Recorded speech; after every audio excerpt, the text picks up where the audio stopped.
Nobody.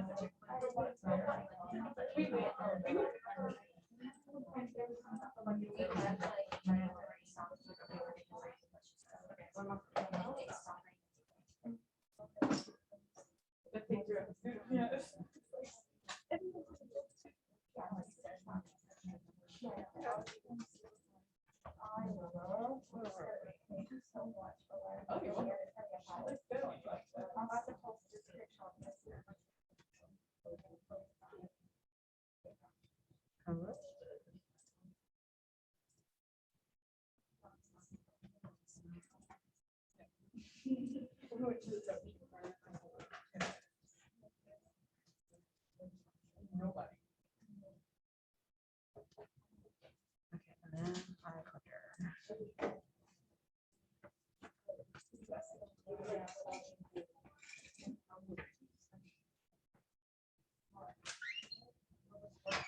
Good morning.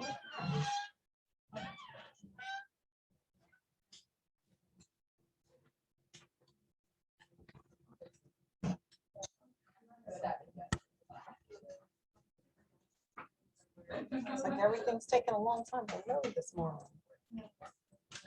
Okay. We're seeing the slides. How far did we get?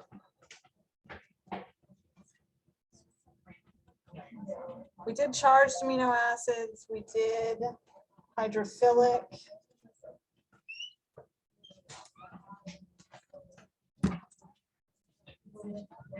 We did all the hydrophilic or no? I don't think we did all the hydrophilic. Okay. Log into iClicker.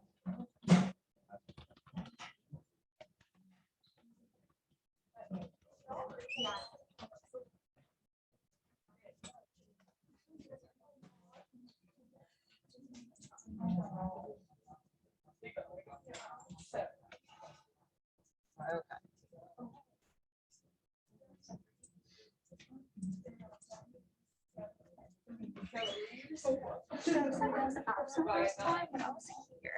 So Simeon. Okay. All right, y'all ready? Okay, what do you call a man lying on the floor at your door? Matt, you call him Matt. So, as you can see, I do not have your exams today. I will have them next time we meet. I have almost all of them graded, but I'll have them for everybody on Wednesday. Okay. All right. So, other questions before we start?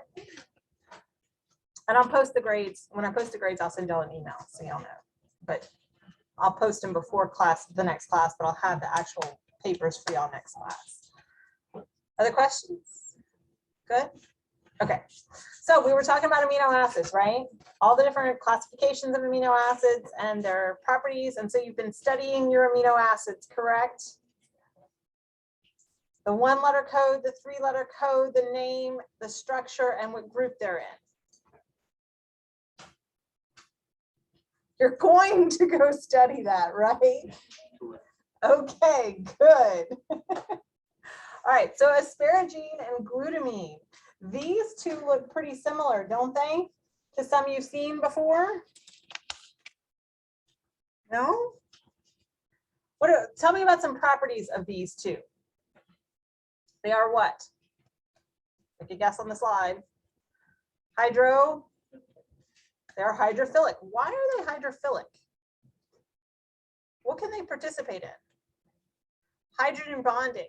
Now, what's particular about these two and hydrogen bonding?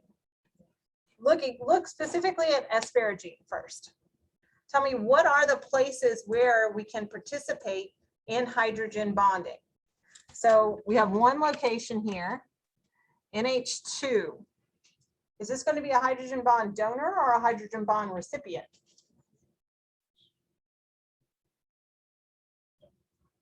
Well, first of all, if it's got a hydrogen and the hydrogen is bound to electronegative element, it can act as a donor, right? So here we have, this is the donor part, right? And then that nitrogen is partially negatively charged, so it could also function as a what? H bond recipient, right? It could. Okay, is there another place where we have hydrogen bonding that can occur? At the oxygen. Could that be a hydrogen bond donor? What must it be? Recipient. Recipient, right? Okay. So you have to think that these are going to be in interfaces where maybe it's a globular molecule and these are residues that are sticking out on the outside, right? They can participate in a ton of hydrogen bonding, right? So because we see those, and your book does this very nicely, it's often found on the surface of globular proteins. So if you look in these tables in your book, they really give you a lot of information, but you have to know where those hydrogen bonds can actually occur. And so these are structurally very similar to the charged amino acids. So aspartate, what's the difference between asparagine and aspartate? Let me erase this stuff. Between asparagine and aspartate, we have our, I'm not counting, right? This is the backbone is below, the side chains above the line, right? So how's the side chain different? Because the backbone is going to be completely the same.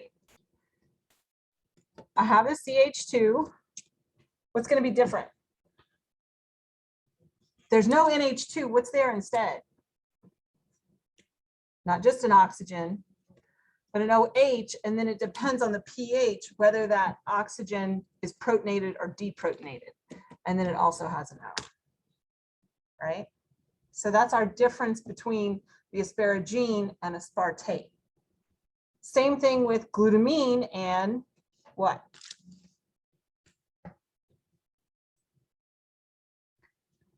And glutamate. So in asparagine, all we did was we changed out this group with this group. So what do you think is going to happen?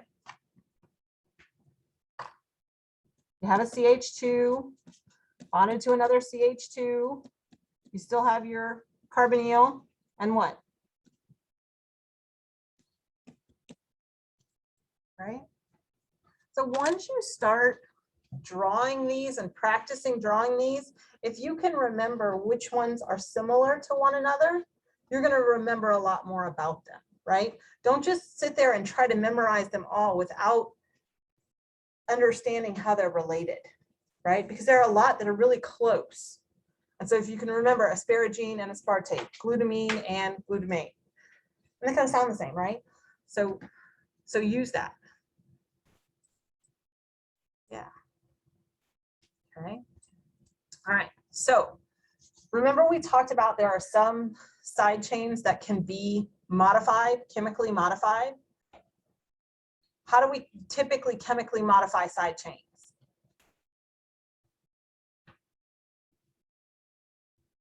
What was that? Phosphorylation. Phosphorylation.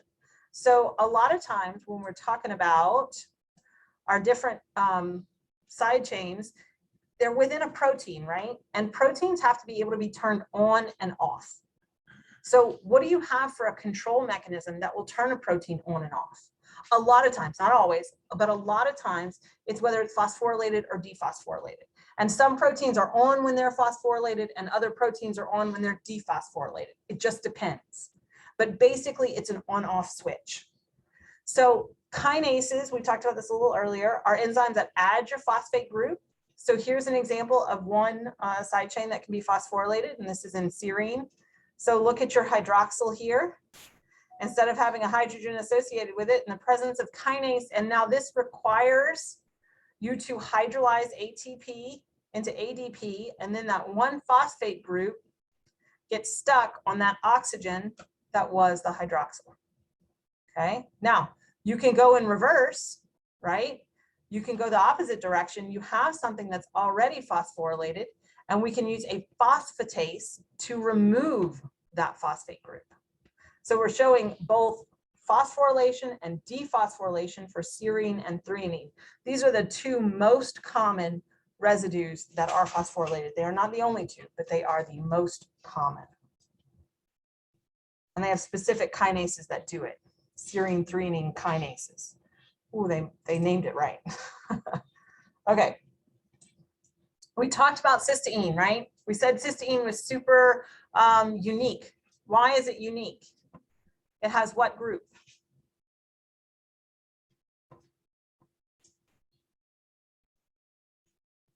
What element? Sulfur, right? It has sulfur inside of it.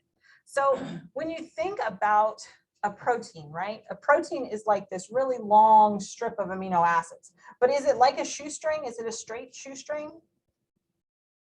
No. It's all folded up and we make beta sheets now for helices, and we'll talk all about all that kind of stuff, but it takes on a three-dimensional shape, right? How can you keep that three-dimensional shape? What do you think is going to have to happen?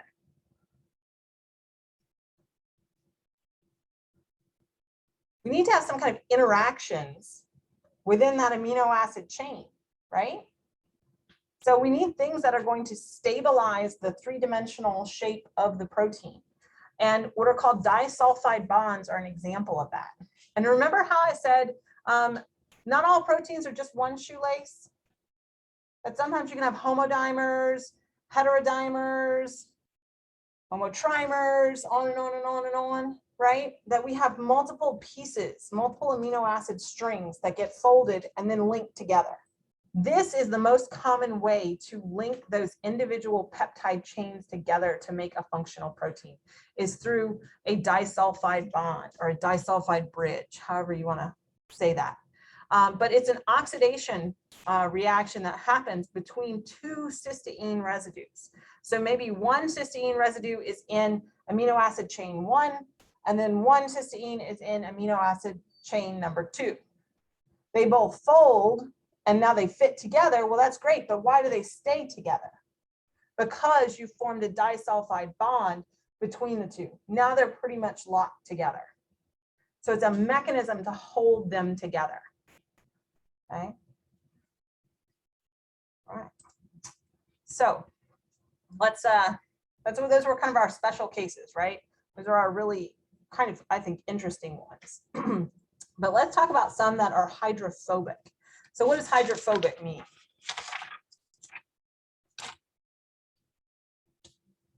Hates water, right? Now, I'm going to tell you that not all of the residues inside of this group really hate water. Some of them don't really care. They're just not big enough to care, but they kind of group them all together that way. Okay, and you can learn them that way, and that's fine. So if we look at glycine, tell me about glycine. Why is glycine unique? What's the side chain in glycine? It's just a hydrogen. The R group is equal to a hydrogen. And so in this book, all they do is list that as CH2. I think that's a little bit hard to understand, but it's just a hydrogen.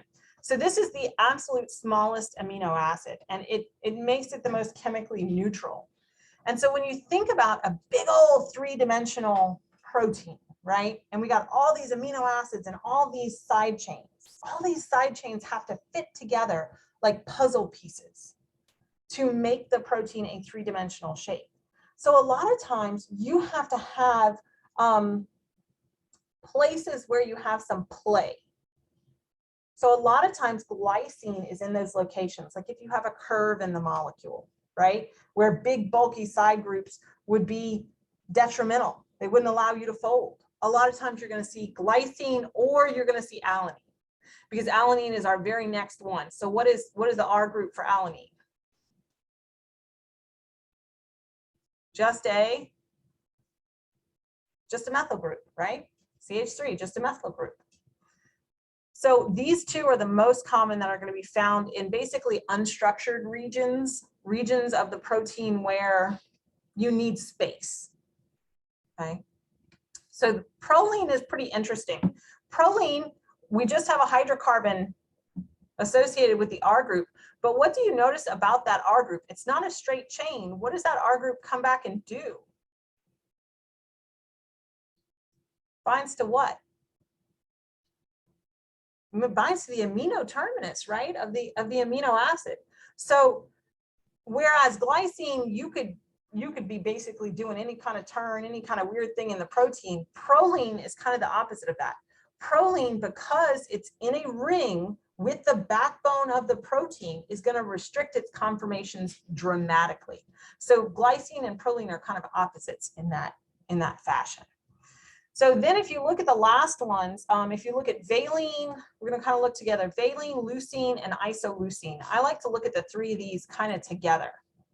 So if you look at valine, what shape do our methyl groups, our hydrocarbons, make?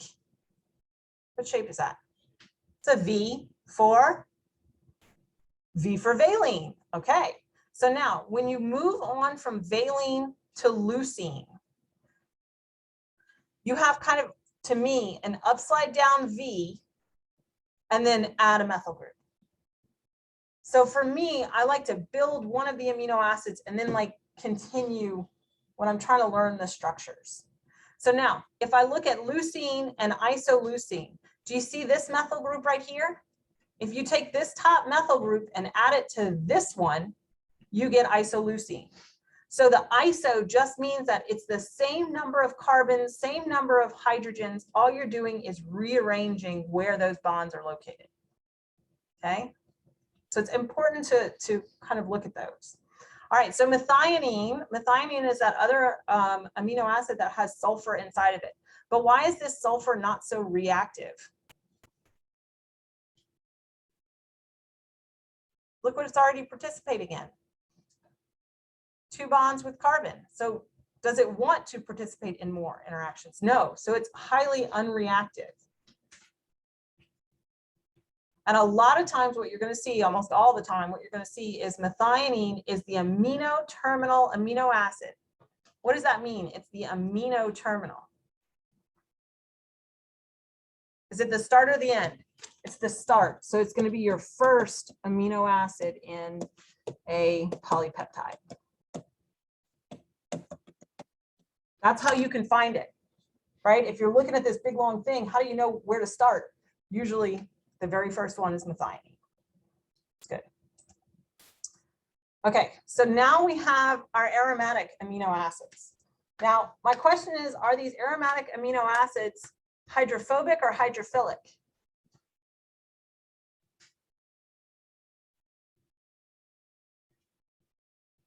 Well, let's look at phenylalanine. If I look at phenylalanine, all I have is what? A ring. So basically, we're hydrophobic, right? There's no potential for hydrogen bonds. But what happens when I change from phenylalanine to tyrosine? I add a hydroxyl group. So now what am I? Now I can form hydrogen bonds, right? Now I'm pretty hydrophilic. I'm pretty happy to hang out with water. So can you classify the aromatic amino acids as polar or nonpolar? Not really.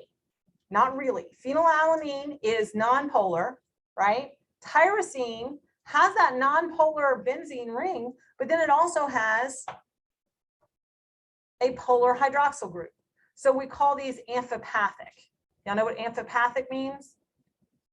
You have both properties, right? Okay. Okay, how about tryptophan?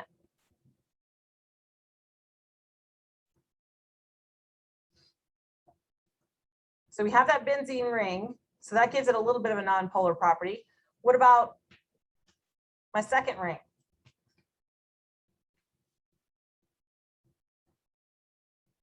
What can I do? Hydrogen bonding. So if I can do hydrogen bonding, I'm amphipathic, right? Because I can participate in those hydrogen bonds. So then this portion of the molecule is polar. So a lot of times what you're going to see is you're going to see these 2 amino acid residues at places at interfaces, right? So if you're going from the outside of a molecule to the inside of a molecule, if it's in an aqueous solution, we want the outside to be hydrophilic. We want the inside to be hydrophobic. But where's that transition? A lot of times what you're going to see are tyrosine and tryptophan at those interfaces, because you have to transition from being polar to nonpolar, or vice versa, however you want to think about it. Okay, so when we talk about amino acids and proteins in general, one important characteristic of an individual amino acid or of a chain of amino acids like a protein is the unique property of their isoelectric focusing point, or PI, okay? This is the pH at which the molecule is electrically neutral, okay? So what controls the pH at which something is going to be electrically neutral?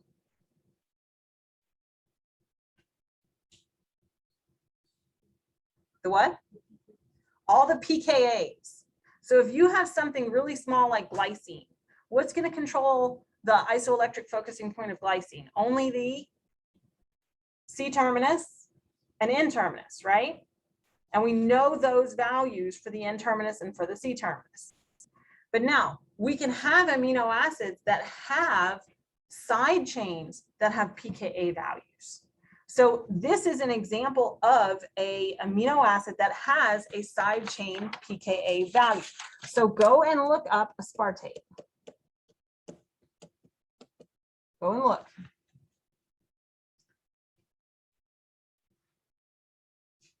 Here's our example of aspartate down here at the bottom. I want you to look all the way down here first. So this is part of my backbone. I start with my amino group, and then I have my carboxylic acid because we have the hydrogen attached, right? Now, because this is aspartate, what do I have down here? Another carboxylic acid group, right? If our pH is low enough, what can you tell me about the protonation state of all three of these functional groups? They're all protonated. So basically, that's this portion of the graph right here. This is all protonated. What's the overall charge of this molecule if everything is protonated? I have this blue that is a +1, and these carry no charge because they're protonated. So what's my overall charge? +1, right? You could do the 1, you can not do the 1, whatever you want. Okay, now in aspartate at pH 2.1, we start to lose a hydrogen. Where do we lose the hydrogen from? Do we lose it from the side chain carboxylic acid or the backbone? They call it the alpha. From the backbone, right? So that's these two. So basically this one has lost a hydrogen. So that's this portion of the graph. What charge is this molecule carrying?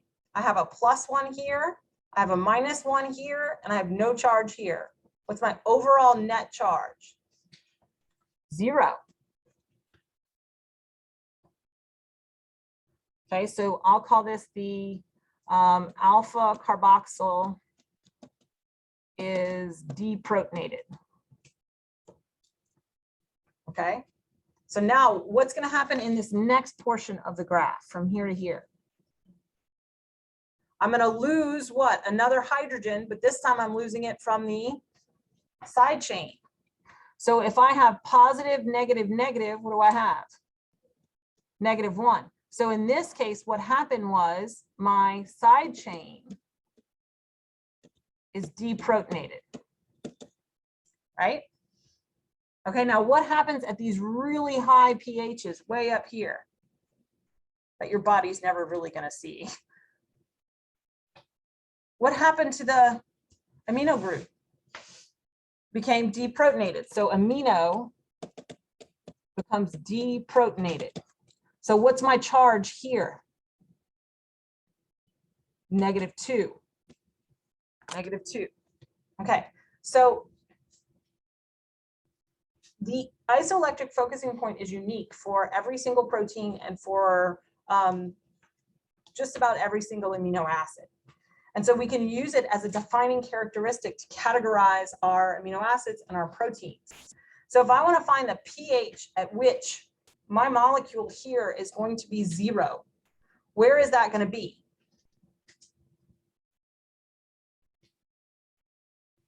It's going to be halfway between the pKa values of the two forms that create our neutral species.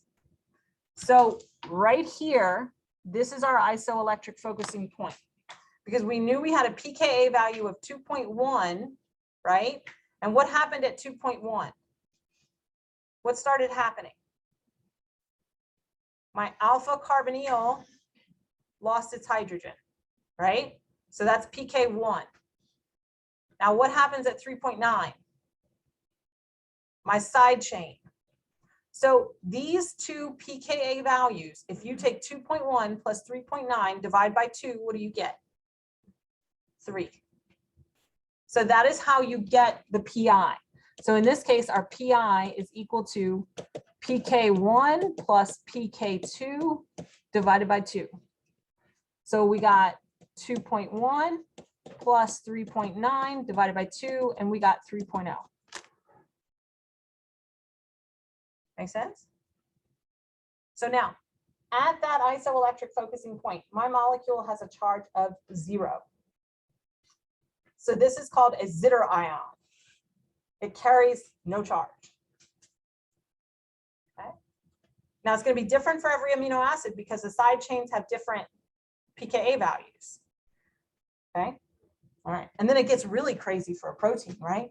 Because you got multiple different amino acids. So then you have to find the isoelectric focusing point of each individual amino acid and then find it for the molecule. But it's cool. Okay. So when you're thinking about is something ionized or not, we need to be thinking about pKa values. So I thought this was really nice that your book put this together. What you're looking at is each of the amino acids in either the acid form or the base form. So acid form has our hydrogen, base form has lost it, and they give you the pKa value here. So if we have a typical pKa value for aspartic acid or glutamic acid of 4, what is going to happen in our bodies at pH 7? We're going to be above the pKa value, so what happens? Protonated or deprotonated? Deprotonated. So here, this hydrogen is lost and it's deprotonated. So in this figure, in this table, all the ones that are boxed in yellow, this is the predominant species at our body's pH, about pH 7. Okay. Now, the tricky one is right here, histidine. Histidine has a pKa value of 6.0. That's this hydrogen right here. So we say because the pH is above the pKa, we say that it is deprotonated, but that completely and utterly depends on the local environment of histidine. A pH value of 1, locally that can change. So this could be either one. So I would, I don't know, box in both of them, right? So that you know that it could be either or. Depends on local environment. So you're right, depends. Protonation state, P-R-O-T, protonation state depends on local environment. Yes? And we're looking at all these aqueous environment. Yes, we're assuming they're aqueous at pH 7. Because basically that's what we see in the cell, with some exceptions. But okay, now here, pH 7 is below the pKa. So are we protonated or deprotonated? We're protonated, right? So you're just looking at, is the pH above the pKa or not? And that will tell you your protonation state. Now look at me like I'm crazy today. And they just do it for all of them. So we're not going to go over every single one, but, and they also do the ends. So the C terminus and the N terminus, same thing. Okay. All right. So we've talked about individual amino acids. Now we got to make some proteins.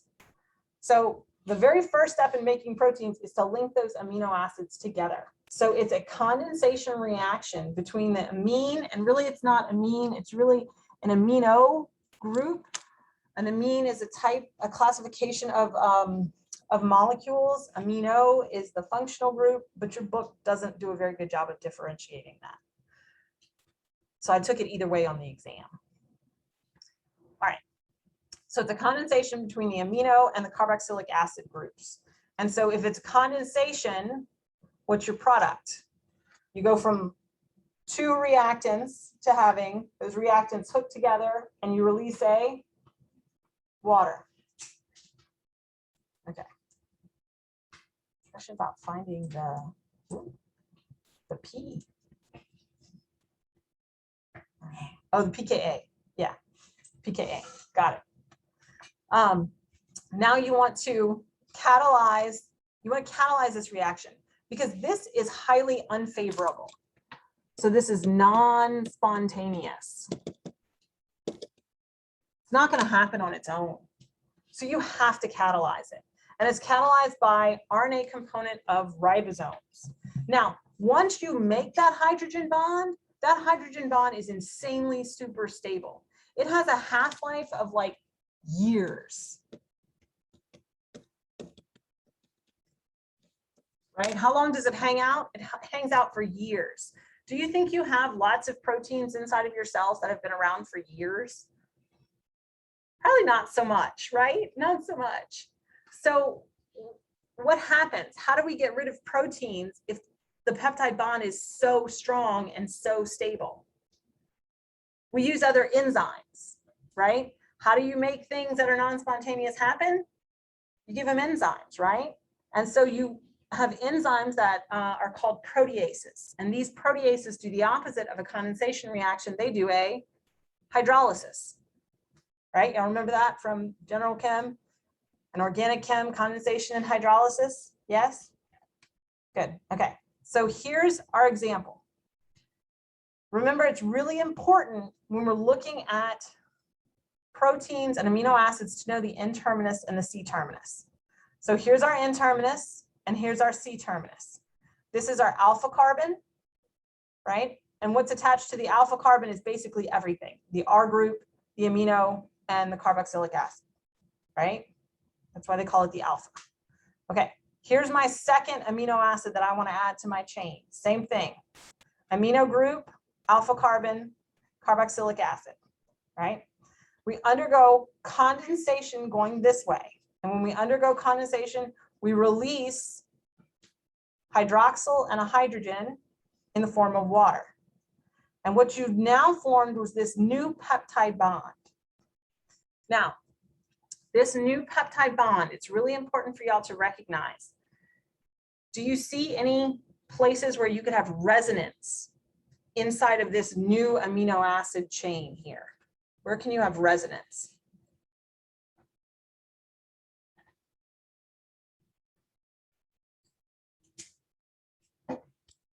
Right where? Right here. This is the bond that can have resonance. What are you having resonance with? The double bonded oxygen has resonance with the carbon right there, has resonance with the carbon nitrogen. So what happens when you have resonance for a double bond? What happens to the ability to rotate? Can you rotate about that bond? No, right? So the alpha carbon, all the bonds around the alpha carbon can rotate, but that peptide bond is locked. It doesn't look like it, but because it has resonance, it does. So that becomes really, really important in how proteins can adopt secondary and tertiary structures because they're limited in the way that they can actually move. So that's going to be really important later. Okay. So the same process happens over and over and over again. Okay, let's see. Because you're not going to have to memorize the pKa values of the side chains. If I want you to know the pKa values of the side chains, I will give them to you. But you do have to know the structure. But I will give you the pKas. Don't memorize pKas and side chains. It's a good thing. Good point. Okay, so this is what a true tripeptide looks like. It starts to get pretty complicated, right? So in this figure, look at the blue and the black. That's our backbone. What should our backbone atoms do? What's the order? NCC, NCC, right? Do we see that? We have a black N, black C, then a blue C, and that blue C to the blue N tells me that that's my peptide bond. So I go NCC, NCC, NCC. Okay, coming off of that first carbon, that's the alpha carbon. That has my side chains. When we name peptides, you always start with the N terminus and end with the carboxy terminus. So let's just pretend that there's nothing else attached on the left or the right. Let's pretend this is the entire thing. How would I name this tripeptide? I want it in full name, 3-letter abbreviation, 1-letter abbreviation. Do it real quick. Don't say it out loud. I'll give you a minute. 1 letter, 3-letter, and full name. So list the 3 in order from N terminus to C terminus. How would I name this polypeptide chain?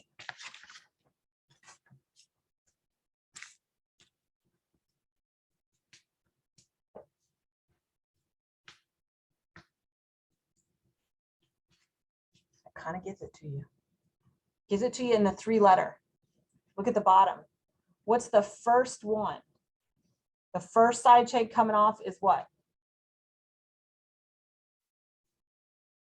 ASN. What is ASN? Asparagine. What's the 1-letter code for asparagine? What is it? N. Okay. So the next one, you put a dash. What's the next one? Look at the next alpha carbon, and then you have to look at what's attached to the next alpha carbon. What is it? Tyrosine. So asparagine, tyrosine, S-I-N-E. And what's the 1-letter code for tyrosine? It's a Y. It's a Y. Okay, and then my last one, right? If I follow my next one, not my, it's a 4, not a 3, it's a 4. Okay, so I have asparagine, tyrosine. Here's my next alpha carbon. What's attached to my next alpha carbon? Arginine. R. I'm a pirate. What's the 1-letter code? R. I have a joke about that. You want to know? No, you don't. Yes, you do. What's a pirate's favorite letter? What's a pirate's favorite letter? R. You'd think, but he couldn't get past the C. Okay. What's the last amino acid? Here's my alpha carbon. What's attached to my alpha carbon? His. So, what's the 1-letter code for his?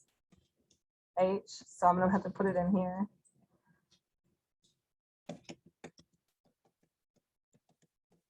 Okay.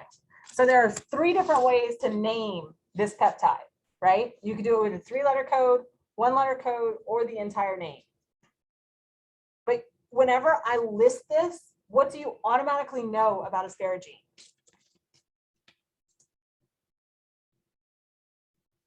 Because I listed it first, it must be the amino terminus. Because I listed histidine last, I know it must be the C terminus.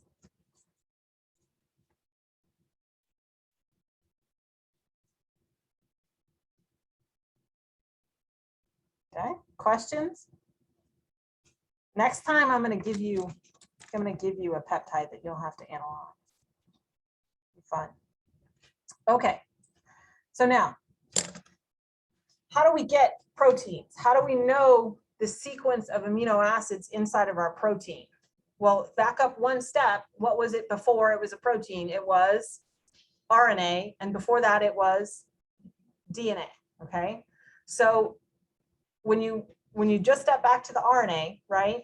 You should have done this before in biology. Everybody should have done this before in biology. Yes, you've seen this before. Now they came out with a new one, and I put it on Moodle. What do you guys use? Do you guys use the square chart, or do you use the circular chart? Use the square. I was all about the square, And then I saw the circle and I actually really, really love the circle. So, oh, it must be on here, exam resources. So the circle I find is a whole lot easier. The middle circle is the first letter, the next outer circle is the second letter, and then the yellow is the third letter. So it works. If you're G, C, and then any of these four, you make alanine, right? So you just don't have to like keep finding yourself. I find it kind of nice. So if you want to try that one, you can absolutely try that one. I will provide them both on the exam. Okay, where were we? Here. Okay, so whenever we're looking at RNA, we always look at it in terms of codons, right? How do you know your codons? Because there can be 3 different reading frames. If you read them in 3s, there could be 3 different reading frames, right? So if you look at a sequence in DNA, right?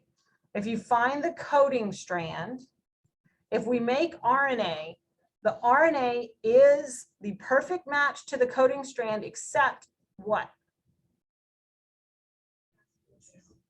It has uracil instead of thymine. Okay, so now in this RNA strip, how do I know which 3 to group?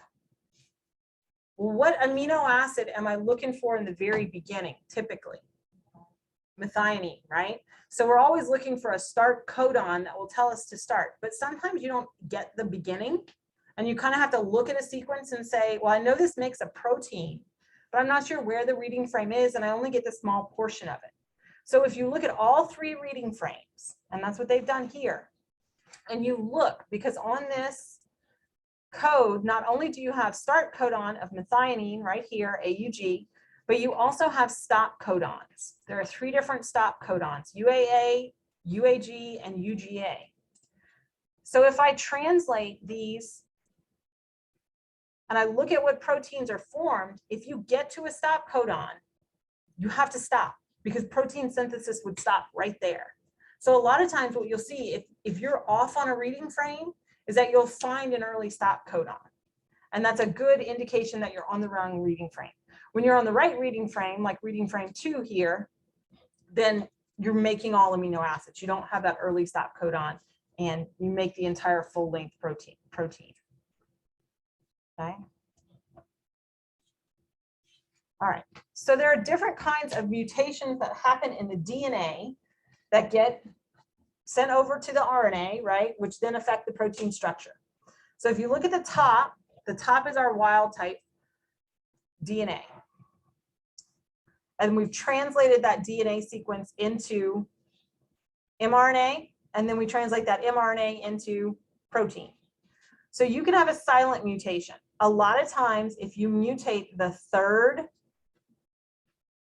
letter in the codon, what's going to happen is you're not going to have a change in the amino acid, right? Because just like I showed you on the wheel, it's really easy to see on the wheel. If you look at the wheel, right? If you did GC, you could mutate any of them, right? And you would still make alanine. So we call that a degenerative code. And it just allows for mutations to occur without really harming the cell at all. Now, if you mutate the 1st or the 2nd, you're more likely to have a missense mutation where you actually change the residue. So at residue, you know, this isn't really the beginning of the protein, but maybe at residue 240, you go from a G, which is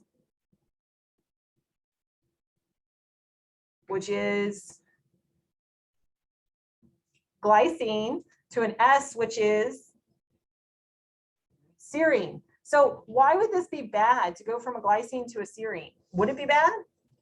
Glycine has an R group of what? Hydrogen, serine. Go and look. I'm not saying you have to memorize right away, but sometimes this is nice. Look at serine. What does serine have? A hydroxyl group. Glycine does not. So maybe you're putting this polar amino acid in a place where it was supposed to be nonpolar. Could that have an impact on three-dimensional shape of the protein? Absolutely. That's something y'all need to be thinking about. Okay, you can have an insertion. If you have an insertion, right? Oh, no, I'm doing the wrong one. Nonsense. You have a nonsense mutation where that mutation changes the codon into a stop codon, right? Then the rest of the protein is not made. So you have an early stop. Even though the rest of the codons are fine, you've just introduced a new early stop codon. So then you only make a fragment of the protein. And the last one is the frame shift, where you've either added a residue or you've removed one, and now you have a completely different sequence, right? Because you just frame shifted. You could introduce an early stop codon when that happens. Usually frame shift mutations are pretty detrimental, pretty bad. Okay, so when we talk about protein structure, the number one driving force for protein structure, right, is our DNA. What is our DNA coding for? And so that actually tells us only our primary amino acid sequence. So when you look at protein structure, we call it primary structure, secondary structure, tertiary structure, quaternary structure, right? So the most simple structure is just the sequence of amino acids, what we've been doing so far. That is the basics. And so once you look at that, the sequence of those amino acids, what order they go in, actually contribute to how it will fold. Why is that? What's one of those weak forces? It's really important in biochemistry. Not quite. Van der Waals is more DNA. Hydrophobic effects, right? All those hydrophobic amino acids want to do what? Cluster on the inside. All the hydrophilic ones want to what? Face the outside and hang out with water. So just because of the sequence of amino acids, a protein will begin to fold to facilitate those effects. Then you have to start thinking about, okay, well, how does the backbone in one place interact with backbone in another place? Then you have to think about how does the side chain in location A of the protein interact with the side chain in location B of the protein, right? So there get to be a lot of different factors that end up telling you what your three-dimensional shape is going to be. So you have some forces that are really strong, like cysteine, and cysteine disulfide bond formation. And then you have some weak interactions, which are like the hydrophobic effect. And then you have some that are kind of in the middle, and kind of in the middle is those ionic interactions. So if you have a positively charged side chain and a negatively charged side chain, they're pretty attracted to one another, right? They're not going to form a bond, but they're attracted to one another. And so that helps to stabilize your three-dimensional shape. All right, and there are some portions of the molecule where you actually want flexibility. And if you think about like an enzyme, right? You've learned about this in biology. It's not really a lock and key. Have you heard this? I know you learned it as lock and key, right? But that's not really how enzymes work. Enzymes really work, they're in one conformation that binds to the substrate, and binding then induces a conformational change, right? So if you're going to induce a conformational change, you have to have portions of the molecule that can be flexible, that can change. A protein is not stationary, perfect, right? It's constantly moving, and you kind of have to keep that in mind. All right, so our levels of protein structure, like I was saying, primary, secondary, tertiary, and quaternary. So the first one we already said, our primary structure is just from N-terminus to C-terminus. What is our sequence of amino acids? But even though it's that simple, it will contribute to how the backbone folds to make final three-dimensional shapes. So it's simple, but it's very important. Now, secondary structures. Your biggest three secondary structures are called beta strands, alpha helices, and beta terns. So, you know, like DNA is a helix. You find helices inside of proteins as well. And so it looks pretty much like a helix. You have beta strands that are long, and then it comes and it makes another long one, and it makes another long one, it makes another long one, right? And so each of those individual look like ribbons. That's a beta strand or a beta sheet. Then to get from one beta strand to the next beta strand, you have to have a curve. And so that's a beta turn. And the other one that they don't talk about here, but is present, are loops. And they're highly unstructured. Both loops and beta turns are very, very unstructured. So when you look at a crystal structure, if you look at a picture of a protein, you'll see lots of alpha helices, you'll see beta strands, and then you'll see it just looks like a shoestring. And that's because this can change a lot. It's a very variable, unstructured region. And so inside of proteins, what you're going to see are collections of secondary structures that make something. So for example, you saw the GFP molecule in the beginning, in the very beginning. Remember, we talked about pores and we talked about GFP. So if you go back and look at those, GFP is actually called a beta barrel. And so it's a lot of beta sheets lined up to make basically a barrel shape. And in the center of your barrel is your chromophore. But the same thing's true about pores, proteins that make pores and membranes. They're going to make a beta barrel out of beta sheets.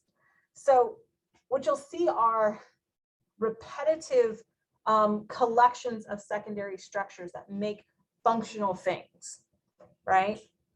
And we'll look at some examples. We'll look at tons of examples, don't worry. Okay, so this is an example of what of those structures? What do you see? You see an alpha helix. So before we watch this animation, I want to know what's the difference between this flat portion that actually looks like the ribbon and this stuff coming out. This backbone is the NCC. So here's the alpha carbon where the side chain is coming off of, right? NCC, and then another NCC, and NCC, right? That's the backbone. What's coming off are what? What are these? Side chains are R groups, right? So there are going to be interactions between backbone residues, backbone atoms, excuse me, and then there are going to be interactions between side chain atoms, and they're two different things. And so I want you to know that on the front end before we start looking at all the details. Sometimes you'll have interactions within the backbone, and sometimes you'll have interactions with the side chains. Okay, so I want to show you this little animation. Of course, it does not work, but we have it in Moodle, right? Here we go. Let's see if I can make it work. Okay. Oh, is that the right one? That is not the right one. Am I the right one? Oh, but I don't think that's the right one. Okay. Let's see if this works. Hopefully I'm not going to blare y'all out. Okay, volume's up. Oh, we're red. We got no volume.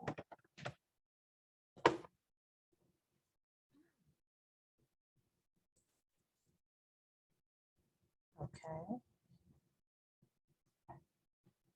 I don't know, y'all. It should work. I've done this before. Okay, well, so what I want to show you, let's see if I can back up, right? Okay, here are a collection of what? Alpha helices, right? Okay, so if you take one alpha helix and you look, do you see how it was so nice to see when it was a ribbon? But what happened? They just took away the ribbon that covered the backbone. Do you see how the backbone kind of zigs back and forth? It's easy to see in the ribbon, and it's much more difficult to see when they take that away. But in reality, this is what it looks like. So there are different ways to represent it. The first one was a ribbon diagram. This is a ball and stick. So the sticks are the bonds, the balls are the atoms, or you could do it as a space filling, and you can look at electron cloud distribution and that sort of thing, right? So if you look down the alpha helix, what do you see? Has that space, right? And that makes sense because it's a helix that goes around a central axis. Okay, but you don't really have that space when you look at the space filling model because all the electron clouds take up that space. Okay. So you should go and you should watch this animation with sound. So a lot of times when you look at an individual protein, what you see are it's composed of multiple alpha helices. Now look at the side chains. What's up with these red side chains? What do you think? They're what? Okay, so it depends on the local environment, right? So if we're in an aqueous environment, they're hydrophilic, and then the green ones would be hydrophobic, right? But it would be swapped otherwise. So when you're looking at secondary structures, alpha helices are an example of the secondary structures. And we'll pick up on secondary structures next time. Go study your amino acids. Please go study your amino acids. Know the groups. Draw them. Know the one letter, the three letter, the whole names, all that stuff. All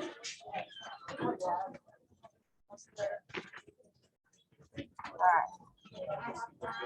Oh, I'm not very good at following my my chat. Yes. Okay. Any questions on chat on Zoom? All right, Tammy. See how many people are still on. No, just me. Okay, I'm ending it.